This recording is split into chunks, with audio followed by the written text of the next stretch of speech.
The rise and fall of the Oyo Empire. Old Oyo Empire was a vast and powerful force in the history of the Yorubas and Nigeria as a whole.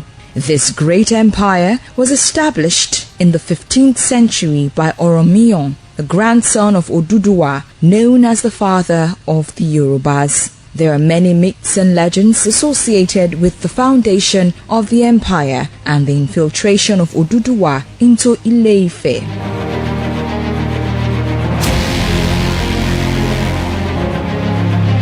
It is pivotal to note that the rich culture of the Yorubas cut across the shores of Africa and even to Southern America. Oyo Empire was well known for its industrial productions in brass making. Oyo became the southern emporium of the trans-Sahara trade. Exchanges were made in salt, leather, horses, kola-nut, ivory, cloth, and slave trade. The Yoruba of metropolitan Oyo were also highly skilled in craft making and iron works. Because of its wealth and military skills, Old Oyo was and still remains the most important and authoritative faction of all times. The Oyo Empire is one of the great ancient empires in Nigeria, which its origin could be traced to Oduduwa in Ile-Ife, cradle of the Yorubas who occupied the western region of Nigeria.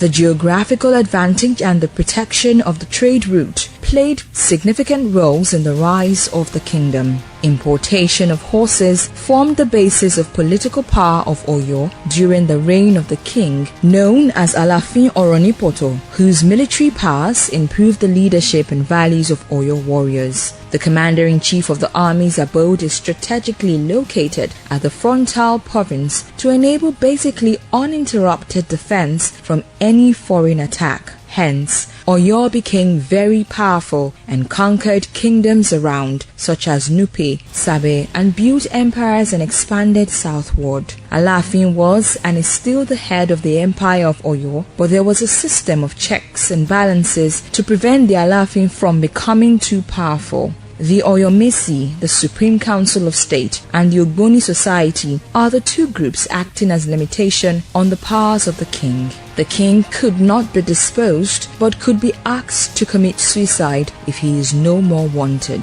This is done by sending Bashorun the warrior to present an empty calabash or a dish of parrot's eggs to him and pass a sentence of rejection. By tradition, the Alafin must poison himself and die. The ethnic homogeneity also contributed to the growth of Oyo Empire. Apart from the Ewe of Togo and the Aja state of Mahomi, the empire was made up of Yoruba-speaking people having similar customs and regarding Ife as their spiritual home and Oduduwa their founding father. The final decay of the empire took place in the year 1835. The first signal of the collapse was the effect of the upset of the balance of power of Alafin, the Bashorun, and the Oyomesi in the latter part of the seized power than the traditionally deserved, and these made other chiefs difficult to perform their functions effectively. Alafin attempted some reforms to restore the balance, but there was crisis. Oyo was as a result defeated by Benin in 1783 and Nupe in 1791 because of the growth in trade of firearms. Oyo had no strong army during the century when she had to face the greater military challenges in her history. Also, the slaves and horses to the cavalry was blocked. Another contributory factor to the collapse of the Oyo Empire was the constitutional crisis and the civil wars which started from Aole's reign. It all started when Aole ordered Apomu, a town under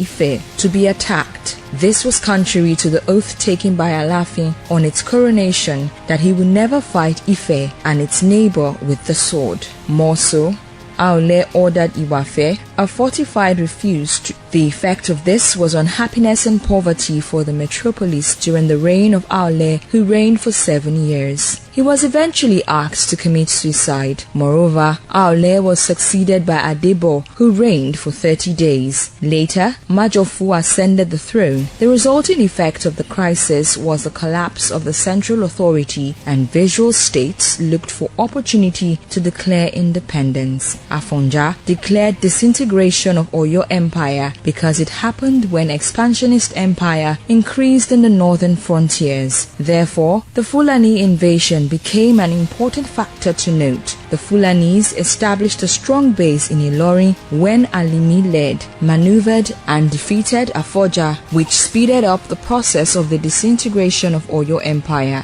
This was possible because the Fulanis jihadists attacked the northern part of the Oyo Empire in order to extend the Islamic frontiers. The end of the empire came in 1835 when Oyo was finally destroyed and Olueru, the Alafin, was killed by the forces of Abdus Salam, the first Fulani Emir of Ilorin.